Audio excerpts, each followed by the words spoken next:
Welcome back to our TOEFL iBT 2026 speaking series. In our previous lesson, we learned about the speaking section of the TOEFL iBT and became familiar with the listen and repeat task. We discussed how this task is organized, what skills it measures, and how your responses are evaluated. Today, we are going to move beyond the basics. In this lesson, we are going to analyze how successful test takers approach the listen and repeat task. You will learn practical techniques that can immediately improve your performance on test day. These are not tricks or shortcuts. They are habits that strong English speakers naturally develop. By the end of this lesson, you will know exactly what to listen for, how to remember longer sentences more easily, and how to avoid the mistakes that cause many students to lose valuable points. So let's begin with one of the biggest questions students ask. Imagine that you hear the following sentence. Please return all library books before the end of this week. As soon as the sentence finishes, many students immediately begin thinking, what was the first word? What was the second word? What came after library? Unfortunately, this is the wrong approach. You should never listen to a sentence as a collection of individual words. Instead, you should listen for the main message. Ask yourself, what is the speaker trying to tell me? In this example, the message is very simple. The speaker is asking someone to return library books before a certain deadline. Once you understand the message, remembering the sentence becomes much easier. Let's look at another example. The professor will discuss the final project after today's lecture. Again, don't focus on every single word. Instead, think about the message. Someone, the professor, is going to discuss something, the final project, after something else, today's lecture. Notice what happened. Instead of trying to remember 12 separate words, your brain remembers one complete idea. This is exactly how successful listeners process spoken English. They understand first, then they repeat, not the other way around. Now let's learn the most valuable technique for this task. It is called chunking. A chunk is simply a group of words that belong together and express one complete idea. Let's look at an example. Students must complete the registration form before Friday afternoon. If you try to remember every word separately, your brain has a lot of work to do. Instead, divide a sentence naturally. Students must complete the registration form before Friday afternoon. Now, you only have 3 meaningful pieces of information to remember. Let's try another one. The admissions office will email your acceptance letter next Monday. Break it into chunks. The admissions office will email your acceptance letter next Monday. Notice that every chunk answers a question. Who? What action? What object? When? That makes the sentence much easier to remember. Here is something interesting. Native speakers do not consciously think, I'm using chunking. Their brains do it automatically because they understand the meaning of the sentence. The good news is that you can train yourself to do exactly the same thing. The more you practice chunking, the easier long sentences become. Let's imagine something happens during the test. You hear a long sentence, you understand most of it, but you forget 1 or 2 words. Should you panic? Absolutely not. To answer this question, we first need to understand that English words can generally be divided into 2 categories. The first category is called content words. Content words carry the main meaning of a sentence. They tell us who, what, where, when, or how. Common content words include nouns, main verbs, adjectives, adverbs. For example, student, professor, library, project, submit, discuss, important, quickly. These are the words that communicate the message. The second category is called function words. Function words connect the sentence together and make it grammatically correct. They include words such as articles, a, and, the, prepositions in, on, at, before, after, pronouns he, she, they, it, auxiliary verbs is, are, have, do, will, conjunctions and, but, because. These words are extremely important for grammar and natural English. However, they usually carry much less meaning than content words. Now let's look at an example. Please submit your assignment to the course instructor before tomorrow morning. Let's identify the content words: submit, assignment, course, instructor, tomorrow, morning. Now let's identify the function words: your, to, the, before. Notice something interesting. If you remember the content words clearly, you can still communicate almost the entire message. But if you only remember the function words, the sentence loses almost all of its meaning. Does this mean function words are not important? Of course not. Your goal is always to repeat the complete sentence as accurately as possible. However, if your memory fails during the test, your first priority should be preserving the main meaning of the sentence. That means focusing on the important content words rather than stopping because you forgot a small grammatical word.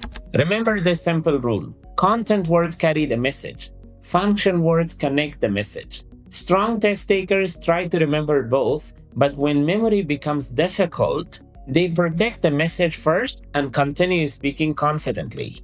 Now you might be wondering, why can some students repeat a long sentence almost perfectly while others forget half of it? Many people think the answer is intelligence. In reality, the answer is much simpler. Good test takers know what deserves their attention. Average test takers try to remember every word equally. Strong test takers organize the sentence while they are listening. For example, imagine you hear this sentence: the international students should collect their identification cards from the administration office before Friday afternoon. An average student may hear 15 separate words. A high-scoring student hears 4 connected ideas. Who? The international students. What should they do? Should collect. What should they collect? Their identification cards. Where and when? From the administration office before Friday afternoon. Notice that nothing has been removed from the sentence. The information is simply organized in a logical way. This makes the sentence much easier to remember. That is exactly why experienced English speakers often repeat long sentences more successfully. They do not have better memories. They organize information more efficiently while they are listening. And the good news is that this is a skill you can develop with regular practice. The more you train yourself to recognize ideas instead of isolated words, the more confident you'll become when the sentences grow longer. Let's talk about a situation that almost every TOEFL test taker experiences. You're listening carefully, you understand the sentence, the beep sounds, you begin speaking. Then suddenly you forget one word. What should you do? Many students immediately stop speaking. Some students go back to the beginning and start the sentence again. Others become nervous and remain silent for several seconds. Unfortunately, these reactions usually lower your score much more than forgetting one word. Instead, successful test takers follow a very simple rule: never stop moving forward. Let's look at an example. Suppose you hear this sentence: the professor will announce the scholarship results during tomorrow's orientation meeting. Now imagine that while repeating the sentence, you forget the word orientation. Should you stop? Of course not. Should you restart the entire sentence? Again, no. Instead, continue speaking naturally. For example, the professor will announce the scholarship results during tomorrow's meeting. Is this a perfect repetition? No, but it still communicates almost the entire message. Remember, your goal is to communicate as accurately as possible, not to panic over one forgotten word. Sometimes the students lose more points because they hesitate, restart, or remain silent just because they forgot one vocabulary item.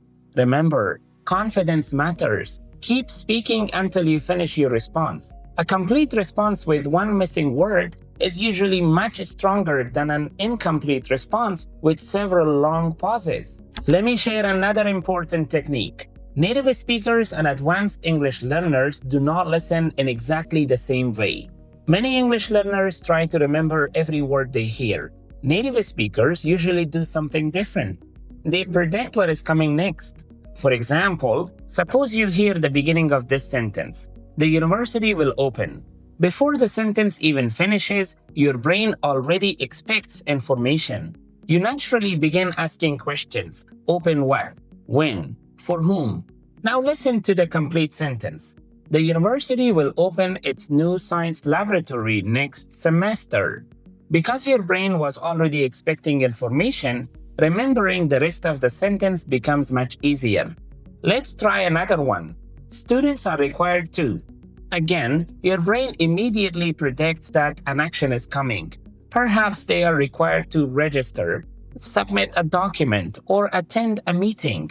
When the sentence continues, your brain is already prepared to receive that information. This habit is called active listening. You're not simply hearing sounds, you're constantly predicting meaning.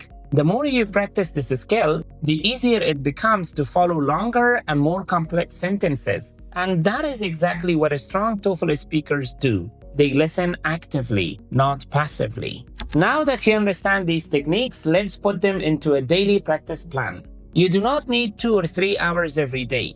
15 focused minutes are enough if you practice consistently. Here is a simple routine you can follow. For the first 5 minutes, listen to short English sentences from podcasts, news reports, or academic videos. After each sentence, repeat it immediately. Listen only once. Do not pause. Do not replay the recording. For the next 5 minutes, practice chunking. Take one sentence and divide it into meaningful groups before repeating it. Ask yourself, where does one idea end and the next one begin? For the final 5 minutes, challenge yourself. Choose longer sentences. If you forget one word, continue speaking confidently without stopping. Then compare your response with the original sentence and identify what you remembered well and what you missed. If you repeat this routine every day, your listening, memory, pronunciation, and confidence will gradually improve together. Remember, improvement does not happen overnight. It happens through small, consistent practice over time. Today, we moved beyond the basic introduction to the listen and repeat task. We learned how to identify the main message of a sentence, how chunking helps us remember information more effectively, why content words are especially important, how to recover when we forget a word, how strong speakers listen actively, and how to build an effective daily practice routine.